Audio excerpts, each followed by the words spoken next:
Hello and welcome to Series 6 of the Lawyers Coach podcast.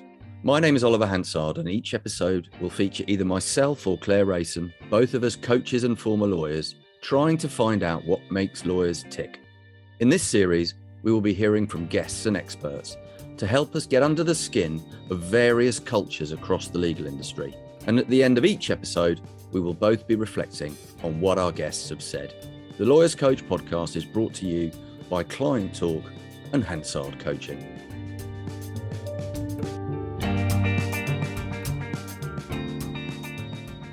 In this episode, Claire is speaking to Dan Kayne, who's the founder of the O-Shaped Lawyer. They talk about a range of issues in the legal industry today, and in particular, the human behaviours that lawyers need to really succeed. So Dan, welcome. Hi, thanks for having me. So we're going to start with a question that we ask all of our guests, which is, what made you become a lawyer in the first place? I fell into it, Claire, is the simple answer. I didn't have a grand plan. I never was one of those people that said, in 5 years' time or in 10 years' time, I'm going to run this law firm or I'm going to be the best lawyer there ever is. It was much more a case of, to a degree that I felt had some relevance and future look. And also I was part of a peer group at the time that were quite academic and were quite ambitious, many of whom were doing really good degrees. And so I chose law as a degree, not really knowing what I was getting into. And from there on in, I have to say, I was very lucky that I managed to land a training contract at a good firm in London. But again, that wasn't part of a great design. It was much more a case of falling into it. So I think luck more than judgment probably is a summary. It's interesting because, as I said, we ask this question of all of our guests, and it's interesting to hear the different routes in, and often it is, serendipity why we end up where we end up. Absolutely right. So you were in private practice, you then moved over in-house, and I want to talk a little bit about culture today. So the series is going to focus on culture in law, and what I would like to do is start with your perspectives of the differences perhaps between the culture in firms and also the culture in-house, and whether you see any differences. I think overarching for me in terms of cultural difference must be the difficult challenge of the billable hour. I think the billable hour drives a very different mentality in private practice. And of course, it doesn't exist when you're in-house. So that, I think, has an impact on the individual in terms of how he or she works and the pressures that they are under. I think it drives a different approach with the law firm client relationship compared to the in-house business relationship, because you're not always on the clock. So I think that drives a whole set of behaviors that ultimately lead to what the culture of the organization is like. So I think that's probably the key difference. I'm very happy to explore that further, because you could unpack that and spend the whole time talking about the billable hour.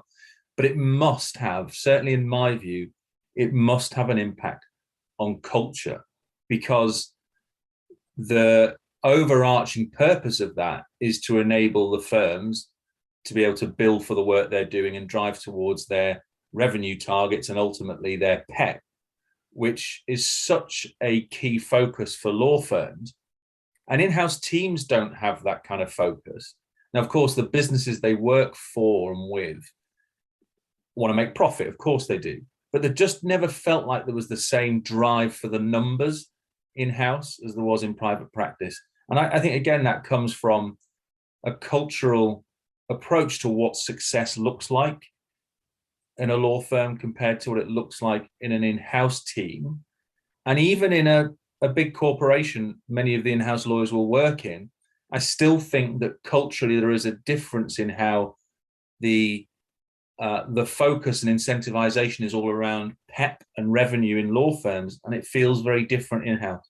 I'm going to explore the billable hour a bit more, because I think it is something that, I've discussed through the series about the elephant in the room, and I think the billable hour is a very big elephant. I'm going to start with a question of, how, when you're in-house, how is that billable hour seen? So as you know, when you're a client and there's a recognition that you obviously you need to be charged for the work that's being done, but what views do you have as an in-house lawyer towards the billable hour and the way that you're charged, maybe? So it always frustrated me, partly because it was a license to print money and reward inefficiency. And I'm someone that's been very keen in my role as a leader within an in-house function. I was very keen on removing waste, driving a more efficient set of processes. And that is the epitome of a really poor efficiency approach. And as the spender of the money, knowing that the more work was being done, regardless of how necessary it really was to the end goal, it was going to increase the bill at the end of the day. And that I found frustrating. However, I would say that at least you know what you're getting into. And that's part of the reason I think why it's survived so long. My reflection is around, what can clients do to change things? Because when I speak to clients, there's a desire for law firms to be working together internally, not just, across the lawyers, the professionals, but bringing in project managers who make things more efficient, bringing in people who understand technology, bringing people who understand business. So how can clients, and all of that stuff often isn't billed. So what can clients do to help law firms change the model if that's what's needed?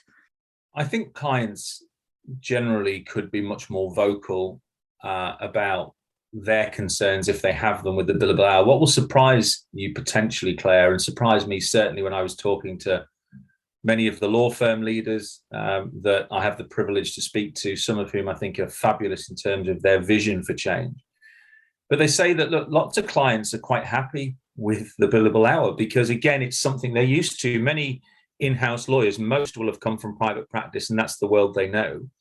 It's kind of understood that that's just the way it is. Very different to how other supply chains would work. You never consider some of the contracts that allow the inefficiencies to exist and grow and be rewarded. But it seems to have become too comfortable a place, and many in-house lawyers and GCs, I don't think, really are pushing hard enough if they want that change.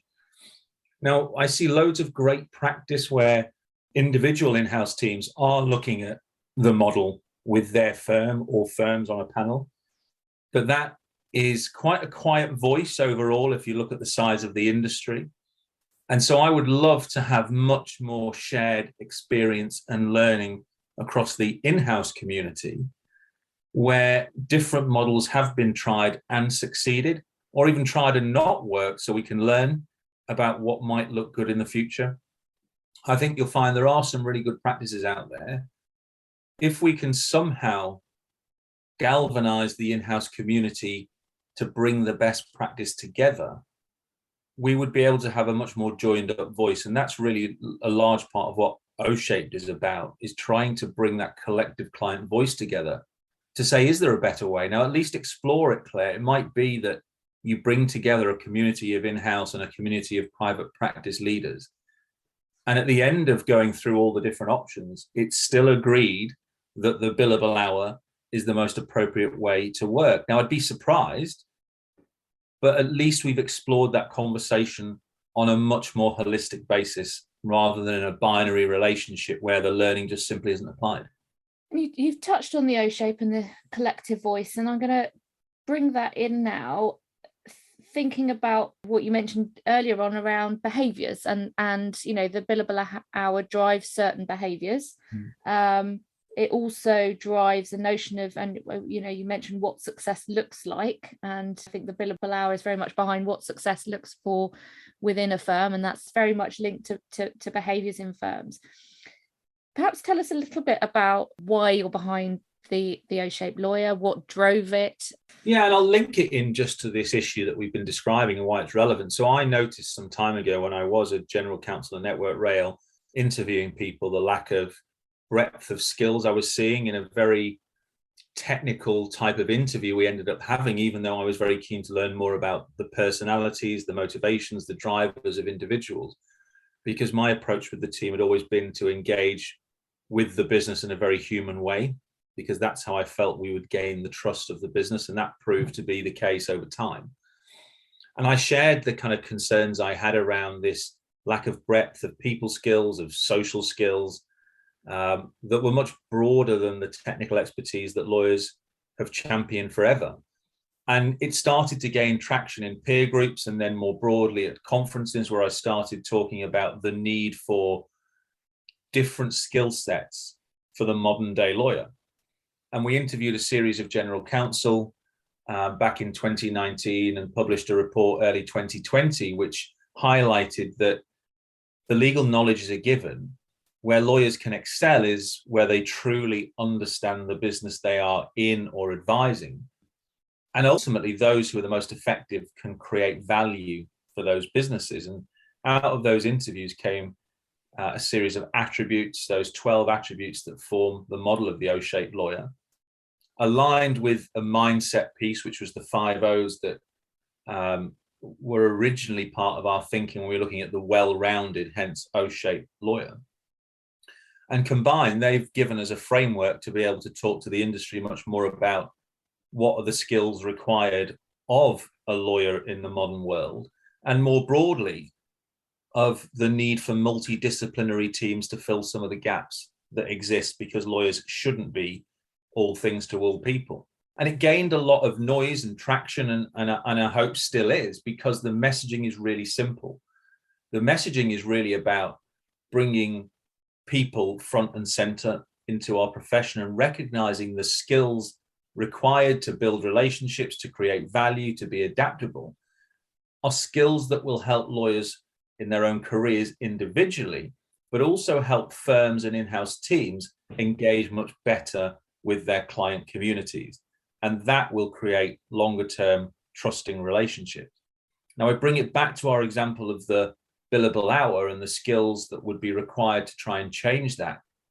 If this inefficiency is the type of thing that's being rewarded, what we hear a lot of is the need for law firms to provide advice that's really long-winded, that's really detailed, whereas in-house lawyers are looking for something much sharper, much more business ready. Now, these skill sets are incredibly important if you're looking to create value for your client. Then understanding what they need, how they need it, and ultimately then finding a solution that perhaps addresses the inefficiencies, a solution that's much more appropriate for the end user.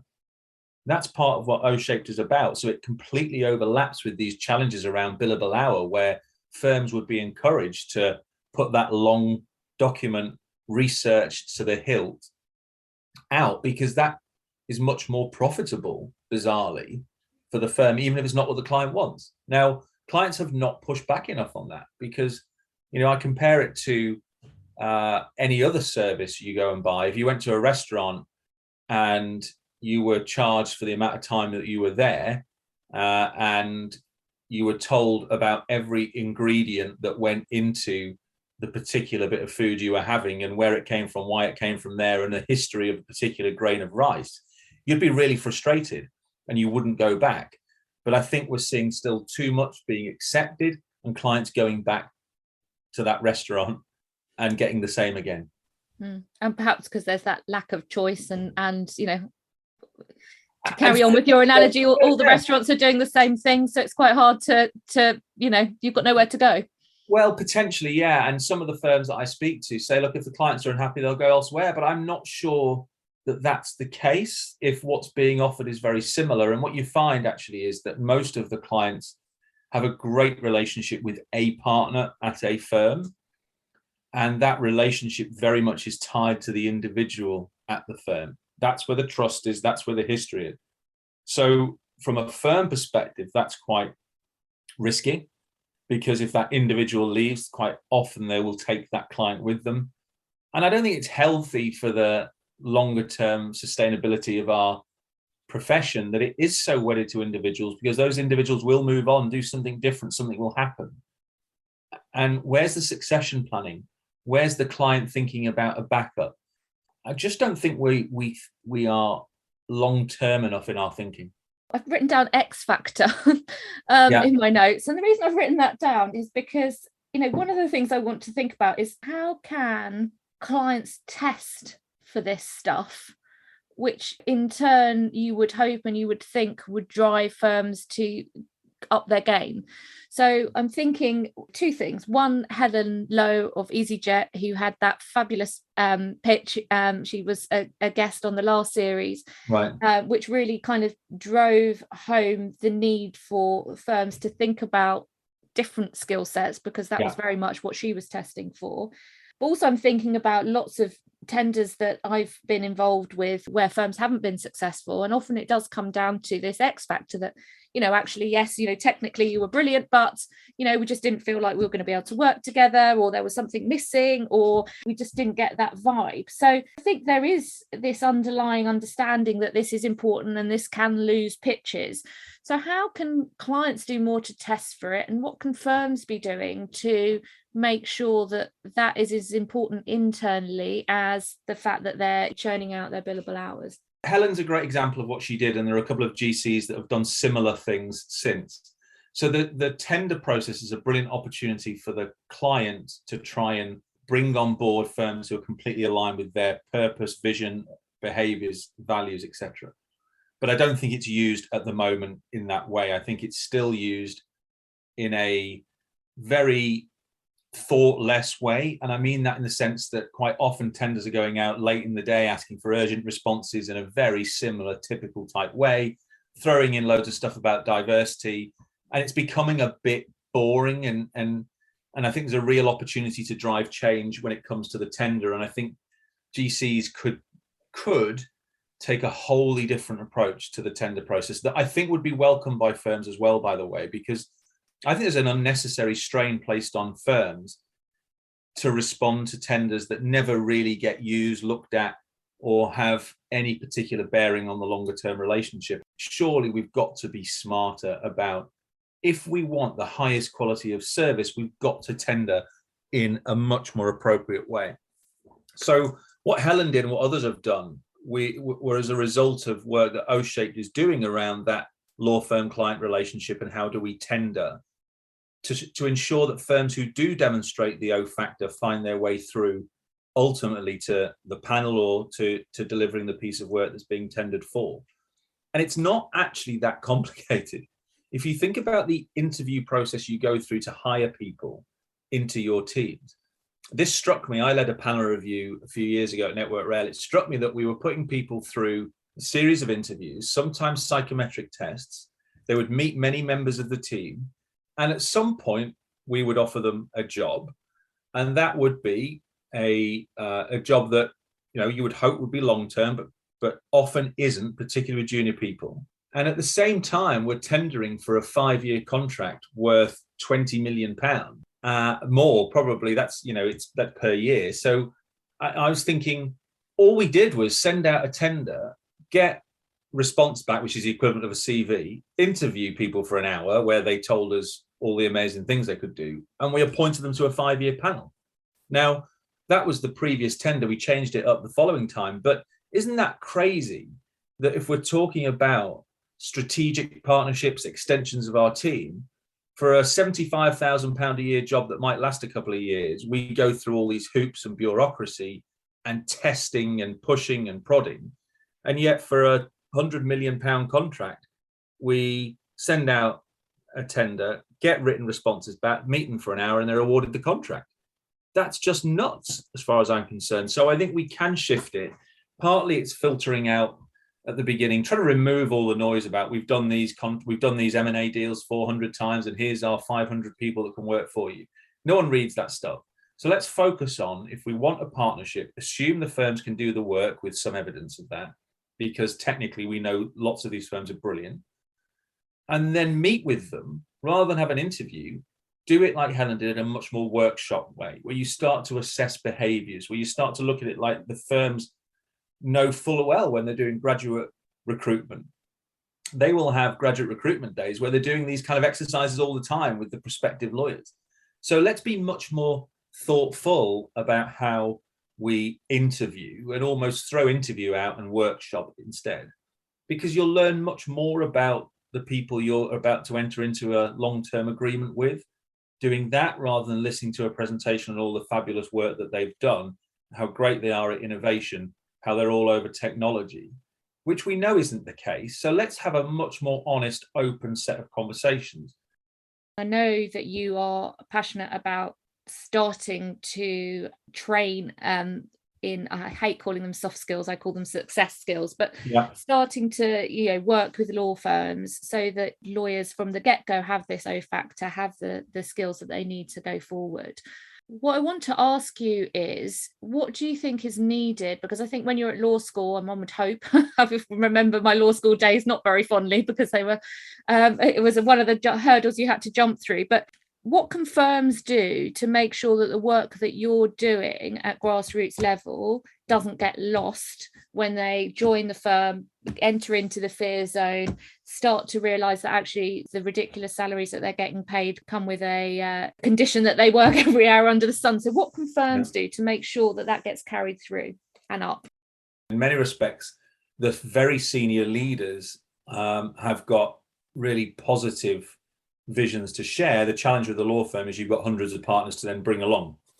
It's not like a CEO in a big corporate that has his or her direction and people go with that. So I think the top down is really important as well, because that will help to bridge this gap between law school and practice. So we're already going to bring those skills to life at law school. We're working with many of the heads of learning development at law firms to ensure that the work that we're doing isn't then simply hitting a roadblock. Now, we come right back full circle to the billable hour problem, because every hour spent developing the people skills, as we call it, or human skills, is an hour they're not billing. And that's where firms need to start thinking more long-term, in my view. Are we developing the future leaders of this firm? In which case, trainees and newly qualifieds need to have a much better balance between learning the technical and doing the technical, as well as developing these leadership behaviors and skills. And I don't buy into the idea that leadership skills should only be developed when people are on the final throes of the partnership track. For me, it's about behaviors, not hierarchy, and the leadership behaviors and skills around communication, collaboration, emotional intelligence. These are things that should be instilled throughout one's career. Now, if that approach is one that culturally is embedded, I think it would be massively attractive in this war on talent for firms to be able to say, we invest in you this way. But that's not the approach at the moment. As you say, when newly qualified are being paid, it's not just now the US firms, it was the US firms are going to £179,000. Actually, there's lots of firms now on newly qualified that are paying over £100,000. If that's regarded, they have to bring the money back in. And so time away from billing and working is not going to help solve that problem of paying those huge salaries. So I don't think at the moment that the skills we're talking about are sufficiently valued or recognized. I want ultimately our profession to start recognizing and incentivizing people, if that's the key to try and get people to behave differently at different incentives, to bonuses, to PEP, whatever it may be, that it should be more than just billable hour and utilization. It should be those who are developing other skills. It should be those who are spending much more time learning about and understanding their clients, who are rewarded for that, because that's a much longer term sustainable view. What's your view of the future? What would you like to see? What do you feel that the O-Shaped is going to help achieve? Yeah, I'm glad that we are finishing on a positive, because it does sound a bit downtrodden what we're talking about. But I am an optimist, and optimism is one of the 5 O's. So it's quite right that I am.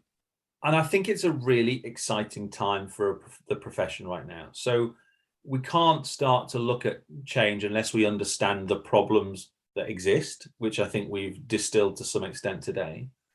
Now that we know what they are, the beauty about it is we can start addressing them. And that's where, for me, the enjoyment factor comes in, because we have a world of opportunity, another O, to be able to start addressing some of the challenges we've described. I would love O-Shaped to really be the framework for future lawyer development, both in law schools and all the way through law firm development. And I'd like that to be treated on a par with the technical excellence. I think that would give our fabulous talent that comes into the profession the ability to be able to express themselves much more as to who they are and the talents and capabilities they have. Once we've got to the place where we are investing in people in that way, and we're going to work, I hope, with at first a small number of firms to really drive this over longer term with them, for them to see the benefit through time of being able to invest in their people in this way and create that loyalty, that trust with the brand, and ultimately want to succeed at that firm, that clients will continue and to instruct that firm because they can see the quality of individual coming through. That is such an opportunity for firms who want to distinguish themselves from the rest of the market. And that, for me, will enable us to show that there is another way of achieving a very profitable outcome, because profit is a mandatory in what everyone is doing. So let's not suggest for 1 minute that this is all about just being altruistic and nice to everyone. They've got to make money and make good money. Why not? But make good money by doing things in a way that then creates a much more positive culture and environment for people to grow up and thrive in. Fantastic. Thanks ever so much, Dan. Thank you, Claire. Thanks for having me. That was Claire speaking to Dan Kayne, founder of the O-Shaped Lawyer. Claire, great conversation. What jumped out for you as you spoke to Dan? I think Dan's enthusiasm, positivity, and attitude, really. I've spoken to Dan a number of times now, and I think I always leave with a sense of optimism, and he really believes in the O-Shaped. He believes that, the profession can change for the better. And I think that, is my takeaway, really. And what was lurking beneath that, and the challenges that the industry is having in making those changes? Again, this billable hour seemed to rear its ugly head in terms of, if we don't address that, how can we drive better behaviors and be more human? Yeah, I agree. And I think, it often comes up as the elephant in the room. It often comes up in strategy days. I've been in many strategy days with law firms where this comes up. And, it's one of those things that clients don't like. It's something that lawyers don't like in private practice, but it seems to be something that firms still haven't got a handle on. And for me, as I think as with Dan, it's something that needs to be addressed if we are going to start to address some of the bigger systemic issues in the legal profession. And so maybe what drops out of that is operating in a billable hour way and in a human way are potentially mutually exclusive. Yeah, I think for me it's about what do we reward and what is the most important thing inside our firms. And I think, the billable hour is something that's easy to measure. It's something that, tends to be at the center right from the get-go, billable hour targets, etc. And I think, there needs to be a move away from that being the key metric. Human skills are increasingly important. They are notoriously difficult to measure. And, I think until we can get a handle on how we measure those, it is going to be really difficult to shift the focus from the billable hour. Thanks very much for that and speaking to Dan, Claire. And if you're interested in learning more about the O-Shaped Lawyer, I spoke to Natalie Salunke during Series 2 of the Lawyers Coach podcast in episode 5. She's a member of the O-Shaped Lawyers leadership team. Thanks for listening and goodbye. Lawyers Coach is brought to you by Client Talk and Hansard Coaching. If you're enjoying this series, please rate us on your podcast provider so that others can find us. If you're a lawyer and would like to take part in Lawyers Coach, please visit our website lawyercoach.co.uk for further details. And you can also join the conversation on our LinkedIn group Lawyers Coach. If there are any topics you'd like to hear us discuss, then just get in touch.